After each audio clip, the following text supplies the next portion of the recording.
This may seem odd, but imagine a world where four forces act seamlessly as one. That's the power of net-centric warfare. One Navy, one Air Force, one Marines, one Army, one force. Northrop Grumman, defining the future. From the Watergate building in Washington, this is Hotline TV. Now here are Hotline editors Chuck Todd and John Mercurio. Well, it's Hotline TV, and I'm Chuck Todd. And I'm John Mercurio.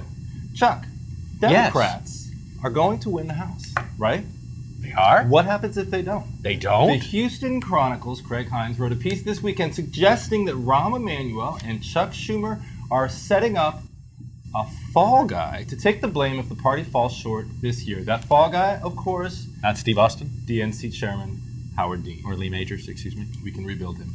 Does he deserve blame, do you think, Howard Dean, if the Democrats can't quite get over that hump, if you will? Well, it's interesting that Craig Hines set it up with basically saying, look, a DNC chair gets too much blame and not enough credit. Well, they never get credit. Right? And they're never going to get credit. Doesn't matter what happens, it's all Rahm and Schumer Right. if they pull this off. The next chairman will always come back and say that the apparatus was completely screwed up. Which you're right, which Dean has said about the voter file with McAuliffe, and McAuliffe has said that about that. Yeah, no question. However, Dean has put himself in this situation to get the blame because the entire establishment of Washington has complained about the lack of, where's the money? He's raised more money than Terry McAuliffe. But he has burned more money than Terry McAuliffe. Where is the money? They're going to have to rely on the Senate and the House committees to make up the difference. The Senate is building up GOTV. If the Senate committee is the one that's doing Missouri get out the vote, the House committee is the one setting up Connecticut get out the vote, not the DNC. But none of this is a surprise. This is the exact same story we've been saying about Howard Dean since before he even ran for DNC chair. But to Howard Dean's credit, he said this is. But to Howard Dean's credit,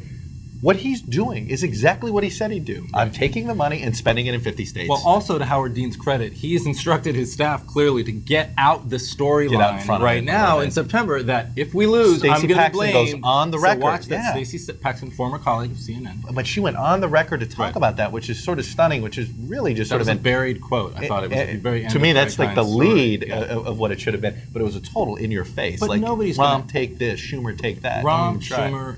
More Rahm, I think, than anybody because of the expectations in the House. Rahm's not going to have any friends in D.C. if Democrats don't take. To be honest, I've already heard plenty of whispers about Terry McAuliffe coming back to the DNC if the Democrats don't win the thing. I think he's too close to the Clintons for it to happen. In 08, he's not going to be able to do what he's waiting. But if Hillary is the nominee for that 6-month period, don't be surprised if Terry is the de facto DNC chair.